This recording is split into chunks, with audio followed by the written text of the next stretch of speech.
আসসালামু আলাইকুম এভরিওয়ান, কেমন আছেন সবাই? আশা করি ভালো আছেন। আপনাদের সাথে একটা নতুন ট্রিক শেয়ার করি, সেটা হলো সাহরি খাওয়ার পরে ভীষণ ঘুম পায়, যেটা তাড়ানোর জন্য আমরা যদি সাহরির পরপরই একটা চা খাই, তাহলে দেখবেন যে সাহরির পর আপনি একদম পুরা দমে পড়তে পারছেন। রোজা থেকে ৮-৯ ঘন্টা পড়াটা খুব সহজ ব্যাপার না। তারপরেও যদি হয় গৃহিণী বা মানে রান্নাবান্নার কাজ থাকে, তাহলে তো এটা প্রায় অসম্ভব। তো যাদের বাচ্চা আছে বা বিবাহিত, তো তারা আমার মতো এটা করতে পারেন। সেটা হলো থালা বাসন ধোয়া বা ঘর ঝাড়ু দেয়া ইত্যাদি যে কাজগুলো আছে, সেটা সাহারি করার পরে যে ১০-২০ মিনিট টাইম থাকে, সেটার মধ্যে যদি কমপ্লিট করে ফেলা হয়, তাহলে সকালে আর তেমন কোনো কাজ থাকে না রোজার দিনে, যেহেতু রান্নাবান্না করা নাই। তো ওই টাইমটাতে আপনারা শুরু করলে মানে ৬টা থেকে ১২টা পর্যন্ত একটানা পড়তে পারেন। হয়তো এর মধ্যে টুকিটাকি যেটা কাজ আছে করলেন, বাট এই টাইমে মেজর তো তেমন কোনো কাজ থাকে না। তো এই টাইমে আপনারা চাইলেই পড়াটা কমপ্লিট করতে পারেন। আর এখানে প্রায় ৬ ঘন্টা টাইম। তো ৬ ঘন্টার মধ্যে আপনি যদি ৪ ঘন্টা টাইমও পড়েন, তাহলে সারাদিনের মধ্যে আপনার অনেকটাই গোল অ্যাচিভ হয়ে যাবে।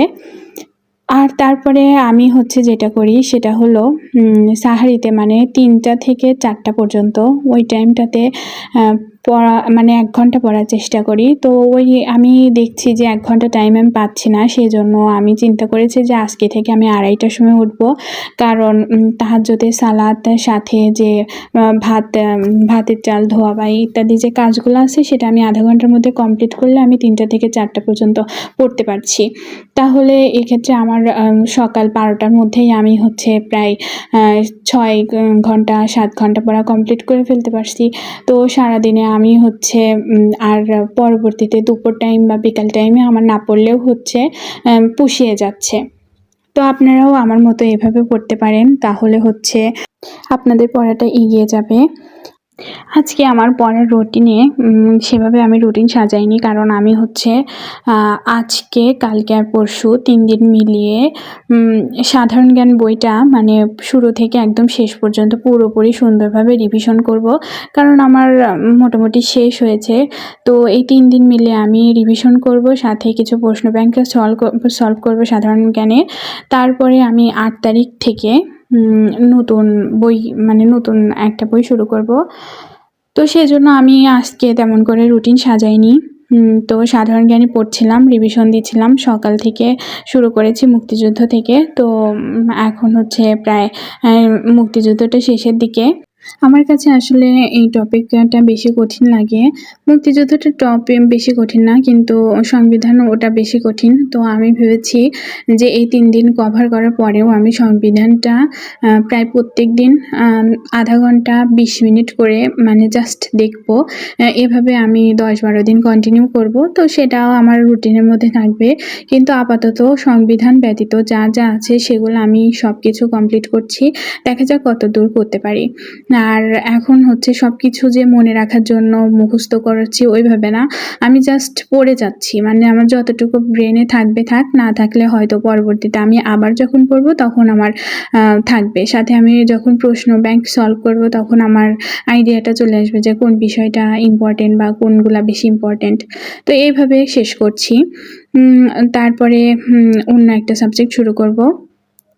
আপনাদের সাথে একটা বই শেয়ার করি, সেটা হলো ছোটদের রাজনীতি ও অর্থনীতি।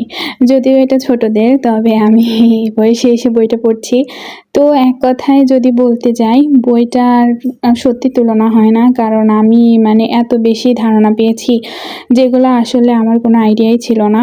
বিশেষ করে যারা সায়েন্স ব্যাকগ্রাউন্ড থেকে এসেছেন আমার মতো, তো তারা এই যে রাজনীতি, সোশ্যালিজম, ক্যাপিটালিজম ইত্যাদি বিষয়গুলা মানে অনেকটাই অস্পষ্ট, মানে খুব বেশি ক্লিয়ার ধারণা নেই। কারণ ছেলেদের অবশ্য এগুলা বেশি ভালো থাকে, কিন্তু মেয়েদের অত বেশি ভালো থাকে না। যাই হোক, আমারও এইসব বিষয়ে খুব বেশি ধারণা ছিল না, কিন্তু এই বইটাতে মানে এত ক্লিয়ার, এত বেসিকভাবে দেয়া আছে, জাস্ট একবার পড়লেই মনে হবে যে আসলে মানে সিম্পল বিষয়গুলো আপনার ক্লিয়ার হয়ে যাবে, যেগুলো আসলে আপনি কোনো স্যারকেও জিজ্ঞেস করতে লজ্জা পান যে আসলে এই বিষয়টা কী, যে সোশ্যালিজম বা ক্যাপিটালিজম এটা আসলে কী বোঝাচ্ছে। তো এটা আপনি জিজ্ঞেস করতে পারেন না, কিন্তু আপনি যদি এই বইটা পড়েন, তো দেখবেন যে এই সিম্পল বিষয়গুলো একদম ক্লিয়ার হয়ে যাবে, মাথার মধ্যে একদম সেট হয়ে যাবে। তো বইটা আমার খুব ভালো লেগেছে জন্য আপনাদের সাথে শেয়ার করলাম। যারা আমার মতো এইসব প্রবলেমে ভুক্তভোগী তারা হচ্ছে বইটা পড়তে পারেন। যাই হোক, আশা করি আপনাদের সবার পড়াশোনা ভালোই চলছে। এখন আমি আমার পড়ার রুটিনটা শেয়ার করি। তো রোজায় সাহারিতে যেভাবে বললাম ৩টা থেকে ৪টা, সকাল ৬টা থেকে ১২টা পর্যন্ত, আর রাতে আমি হচ্ছে ৭টা থেকে ৯টা। বাট এই টাইমটা এখানে ফুল ৯ ঘন্টা টাইম আছে। তো আমি ৯ ঘন্টা হয় না মূলত, কখনো কখনো একটু কম হয়ে যায়। তো আমি চেষ্টা করি যে এই রুটিন ফলো করেই। এছাড়া আমি টাইম পাই না, কারণ দুপুর থেকে একটু রেস্টের প্রয়োজন হয়, আর সাথে বিকেলে রান্নাবান্না। সেজন্য আমার বিকেলে আর পড়ার টাইম হয় না। আর সাথে একটু কোরআন তেলাওয়াত বা আদার্স যে কাজগুলো আছে সেগুলোও তো করতে হয়। তো সব মিলিয়ে এভাবেই চলছে, এর বেশি আসলে টাইম পাচ্ছি না।